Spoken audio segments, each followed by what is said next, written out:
Even looking at me, and he just turns around. What? Got one more trick up my sleeve, biatch. Lil B, stop flicking it! What are you doing? You gotta be kidding. Elden Ring, Nightreign. Whew. Okay, man, so what a frustratingly addictive game this is. What's up?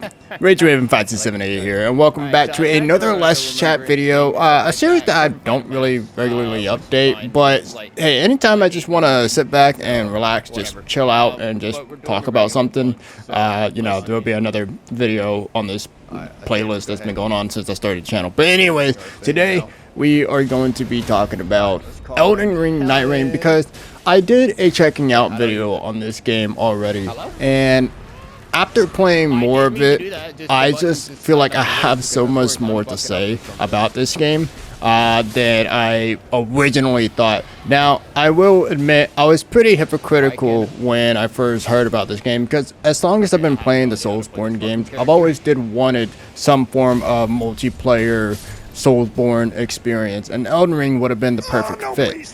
But because then I saw that there was gameplay that looked a lot like Battle Royale and roguelike elements, it really turned me off. I've never been into the Battle Royales, I've never been into the roguelike, so no, I don't play Fortnite, Apex, Hades, Binding of Isaac, all those really popular games, because those types of gameplays or playstyles are just not my thing. Yet, it was admittedly Nightreign that broke that mold. And yeah, spoiler alert, I really like this game. Now, I really do like this game a lot, but part of what made me not pick it up when it first came out was all the criticism that it received when it first came out. And a lot of it had to do with pretty understandable things. For example, I'll go ahead and share some of the negative things I have about this game. Speaking of which, just for a point of references, I am 15 hours into the game, and I've only beaten Tricephalos, I believe was his name, and Gaping Jaw. So, you know, it's been a struggle trying to fight these bosses, because this is also coming from a solo experience. Now, I don't mean solo as in just me. I mean me and two random, which when it comes to multiplayer games, you never know what you're getting with randoms. And speaking of the solo experience, I'll go ahead and just get that out of the way since we're talking about it. So yeah, the first very big negative I have for this game is just the solo experience. Now, I'm not going to go ahead and point out and say that, you know, everybody randoms are trash and all that stuff, blah, blah, blah, because Nightreign as the game of itself is very hard. Okay, like, this game does not hold your hands, which is surprisingly what's making me addicted to this game. You know, it's just the fun challenges of it and stuff like that, and I like challenging games. That's why I love the Soulsborne series, why I love Elden Ring and Shadow of the Erdtree. That's why in Dead by Daylight I used to be a Trickster main. He was never really that good, but when he was 4.4 and he had recoil, you know, he was a very heavily mechanical killer to play.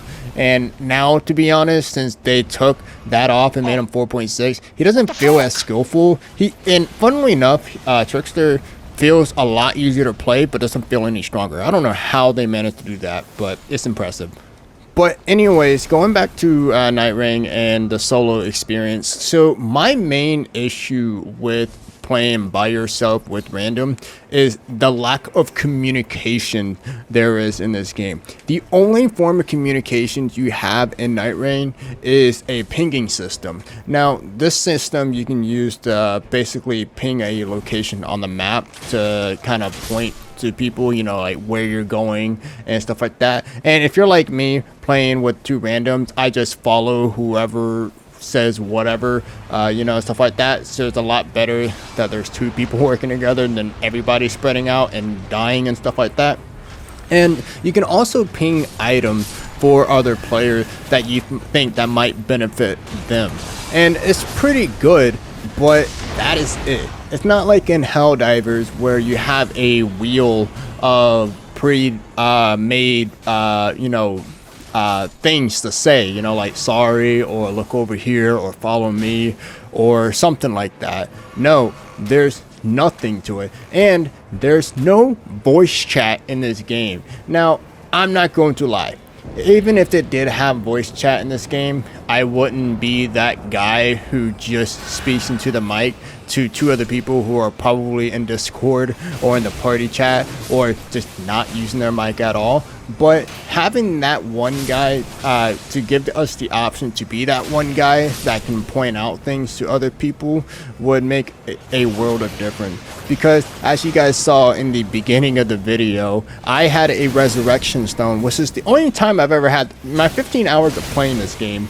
I've only had that resurrection stone once, so I was able to use it, get back up, and resurrect the other two random, and we were so close to beating that boss. But because my boy Lil Bean didn't know that I had the resurrection stones, because there was no way I could actually, you know, verbally tell him that I had the resurrection stone, so my boy got up and made himself a sandwich or something like that and was AFK, so we did not beat the boss, and it was just so frustrating how close it was. And usually when you lose the game, then there is no, it's not like the other Dark Souls games or whatever, you know what I'm talking about when I say Dark Souls game, Elden Ring, Sekiro, all that stuff.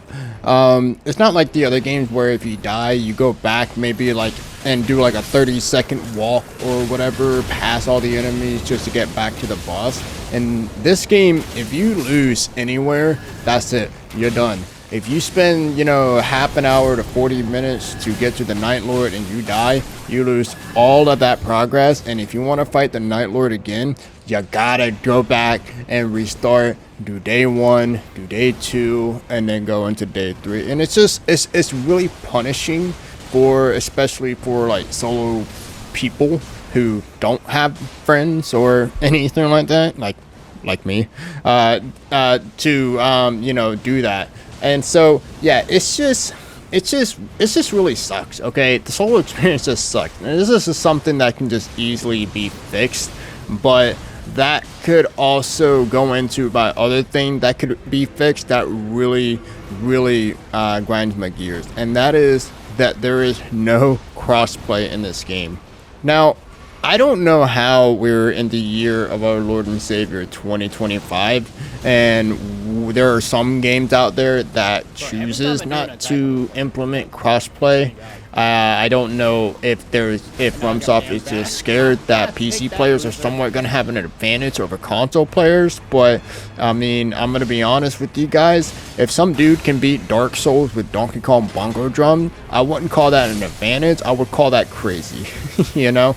But what I'm saying is that I'm pretty sure 90% of the people that played the Soulsborne game are probably playing it with a controller anyways, so I can only imagine the reason why there's no crossplay is because there's some form of technical issue going on or whatever, but it just doesn't make sense to me. But then again, I'm not a game designer, and it sucks too because I do have some friends who actually does have Nightreign, but they're all PC players, so I cannot play with them. And it also you know, even though this game is doing pretty well in terms of player count at the moment, opening that pool to let PlayStation or console players and PC players play together is obviously just way better because more people can play together, make friends, and it can make matchmaking a lot more smoother for people who are, you know, going on a specific boss to you know, to go against because they need to do something like a remembrance or whatever. But because now that there's no crossplay, you're only playing with people who are on those consoles. Also forgot to mention that the camera will actively try to fight you while you're doing these bosses, so my highly recommendation is to go ahead and just boost the camera up to max. Trust me, you'll thank me later. So, you know, changing up the conversation a bit and leaving off with this final negative because I don't want this video to seem like a complete negative video because I actually have more positives to say about this game than others, or than negative. But the last negative thing I'll go ahead and say, and this is a very fair thing to say is that there's a lack of map variety in this game. Now, if you don't know, this game mainly takes place in Limgrave, but it's not Limgrave. It's like a part of the map of Limgrave, and with like different types of elements going on, so like and like buildings randomly spawning everywhere, aren't some RNG elements depending on which boss is located here, there, and all that stuff. Now, admittedly, how they try to spice it up is actually pretty decent, and what they do is that they'll add they'll change the map a little bit to where, on one run you'll start in Limgrave, but there's like a fiery lava place that you can go to where the ring kind of like passively pushes you towards, so you can see it, I guess. And then there are other times where instead of having the lava area, you're gonna have like a frosty cold mountain area too. And it's all pretty cool, honestly. It's really nice. It's just kind of hard to believe though that we had an entire game, Elden Ring, that had multiple different varieties of location, both above and below ground, yet right now we only have one map on release. So yeah, so overall I don't have too much negative to say about this game, but these are all negatives that can definitely be fixed as well by just simply adding voice chat to the game, or maybe text chat or something, at the very least text chat, or and then map variety as well, which is something that I am imagining that that From Software already knows and what they're doing, because this game is apparently going to be having DLC with more characters, bosses, etc., so hopefully we'll get a new area to explore. But moving on to the positive side of this game, and again, I have more positive things to say about this game. Speaking of DLC, let's go ahead and talk about the live service of this game. Now, From Software or whoever went ahead and said, "Oh no, this game is not going to be a live service game." Let's not beat around the bush here. It's a live service game, okay? Now, there are no microtransactions in this game whatsoever, which is crazy. Yes, there is a store where you can unlock emotes, and you can also unlock relics for your character, which is kind of like perks and stuff, and you can also unlock different outfits for each of the characters too, but you cannot get anything with real world money, and I feel like that has to be praised, especially in a market nowadays where we're selling video games for $80.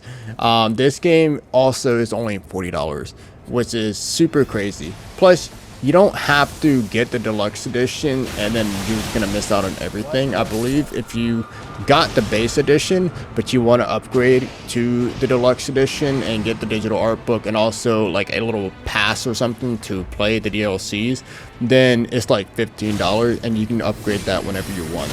And I think it's just something that a lot of people have seemed to have forgotten, because again, when I was first listening to what people had to say about this game when it first came out, and there was a lot of negativity around it, nobody even mentioned these things. Nobody mentioned that at least this game isn't $60-$70. At least there isn't, $10, $100, $200 microtransactions in this game. So I feel like anytime a game studio as big as From Software does this kind of stuff, they deserve a round of applause.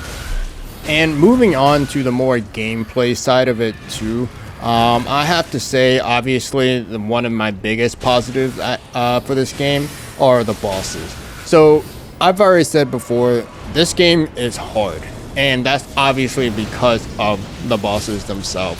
Now, some bosses are easier than others, but the bosses that I've gone against thus far have been crazy, especially this Darth Vader wannabe here, who just he just takes half my health just by casually putting his sword back in his hand, because the hitboxes in Soulsborne games are so unforgiving, man. But anyways, but the bosses in this game are so unique and so awesome.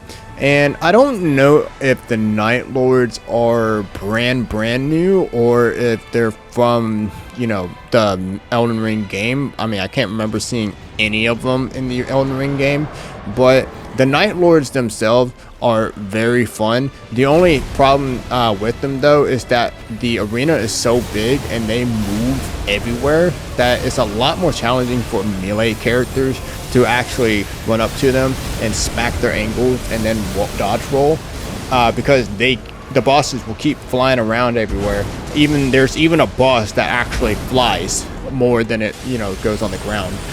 So yeah, that's how crazy these bosses can be. But the diversity of each of the bosses, and even the fact that From Software will give you a little bit of a bone and they'll tell you what the weaknesses are to each of the bosses, is really nice and really fun to play. And to be honest, so far it doesn't seem like there's any specific bosses that people absolutely hate and don't want to fight ever, because each time that I've tried to get to each of the bosses, now I haven't played and gotten to each of the bosses, but the 4 bosses that I've gotten up to so far, like, I had no problem matchmaking and finding people to play on that run.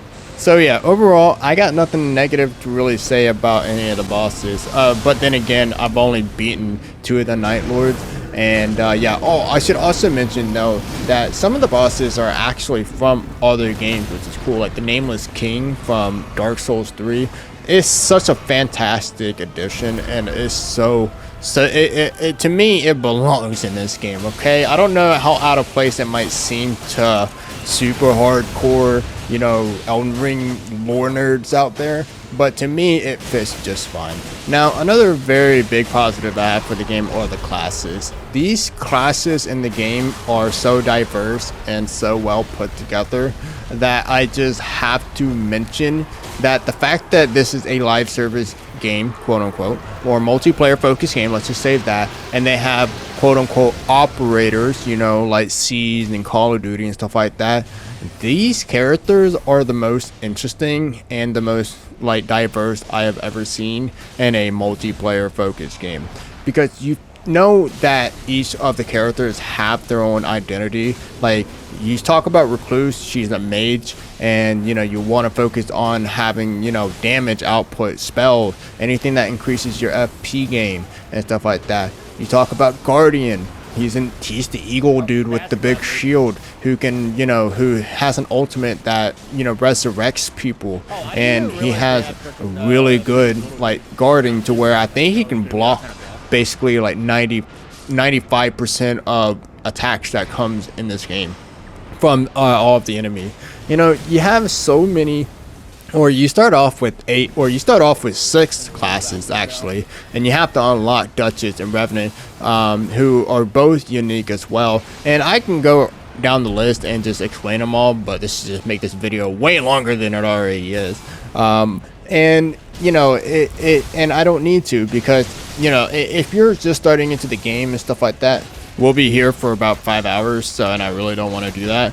But the whole point is though is that if you have a certain play style you like to play, then you're gonna find a character, even with there just being 8 of them. If you like playing magical characters, you're gonna love Recluse. If you like support characters, you're gonna like Guardian or even Revenant. And if you like fast DPS dodgy characters, you're gonna find some love into Duchess. And yeah, I mean, each of these characters I have personally found pretty interesting, and I really like them all. I don't know what else to say. So another thing I want to go ahead and mention, and probably the last positive thing I'll say, because I want to go ahead and wrap this video up, is that I just love the gameplay of the game. I know it sounds simple and it's like, well, duh, you're playing it, so you must like it, but I really do love the gameplay of the game, because what I mean specifically is I am not a battle royale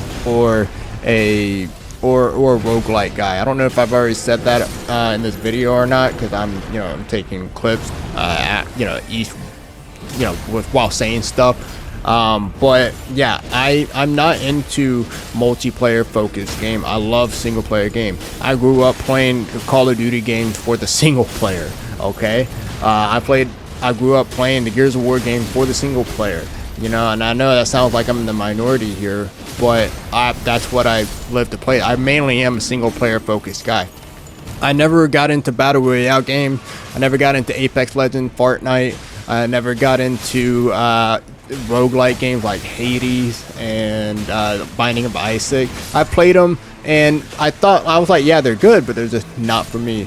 This game, on the other hand, it broke that mold once again. I wasn't even into the Soulsborne game until I played Elden Ring and I finally beat the Tree Sentinel because I was struggling so much. But after I ran off and got stronger and came back, it still took a couple tries. But once I beat him, man, and got that satisfaction that Soulsborne players get from beating a very hard boss that they've been stuck on, I was hooked then and there. And that form of hook is just no difference, okay?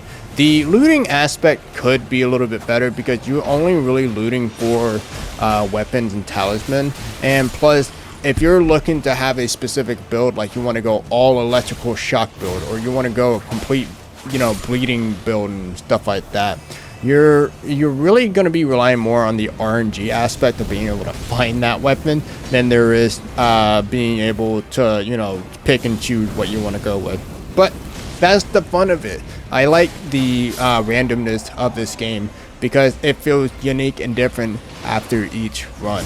And it's kind of funny because then it goes back to, well, this game is repetitive and it can be repetitive, but honestly, this has been the kind of game where I can kind of just have a podcast or, play some music in the background and might maybe turn half my brain off until we're fighting a dragon, or until we're, fighting the Night Lord, and then I have to sit up in my gamer chair and get serious. But yeah, in a weird way, this game is just relaxing and I can enjoy it. If, of course, you have a competent teammate, which, I mean, it's far and few between here and there, but they're out there. There are good people out there that play this game. And I do want to go ahead and mention, too, that, again, team play is so important in this game because there are good players out there, but we can still struggle with the boss. Like, for example, here, I am, this team that I was with did very solid. We all did very good. We got our build. We got to a high level, getting ready for the Night Lord, and then just one of our players just kept going down over again and again and again and again and again. And it really did brought us down, and yeah, I don't even think we got halfway. I don't even think we took the guy's health halfway. It sucked. And again, there's 40 minutes of progression lost, but it is what it is. It is the name of the game, and thankfully I'm hooked onto this game enough to actually continue playing it, even though this game frustrates the hell out of me. I just still love the game, and there's just nothing more I can say. Again, if you're not into Battle Royale or roguelike games, but you do like the Soulsborne game like I do, maybe you should try this game out. It's having a very consistent player base, and it's very positive on Steam from what I heard. So that's very awesome to hear. And hopefully the DLCs will be good and the crossplay will eventually be active. But anyways, that's all I want to say about this game. Is the game worth $40? Listen, it's all up to you entirely. Me personally, I felt like I got my $40 worth even within the 15 hours I have played this game, but that's largely to do with the amount of surprises I've gotten playing with this game, because I didn't really know anything about this game except the criticism that it received when the game first came out. But now that I've played enough of this game, I've unlocked all the character, and I've played most of them. I haven't actually played Executioner yet, or Executor, or whatever the hell its name is. I am so in love with this game, and I cannot wait to see what more content they bring. And whenever they bring out the first DLC, I will get the deluxe upgrade. But until then, though, my $40 has been worth. And yeah, man, I mean, hey, I hope this video somewhat changes your mind about the game if you're kind of put off by it, by all the criticism that it received in the beginning, and maybe check it out. Otherwise, wait for a sale if you're just still not sure about it. I can imagine that, this game will go on sale at some point. Not say that it's doing terrible or anything like that. I think it's actually doing quite well, but I mean, it's $40, so I can imagine the sale will be like $35 or something like that. It'll be worth it, in my opinion. But anyway, Thank you guys so much for watching as always, and I'll see you in the next one. Later.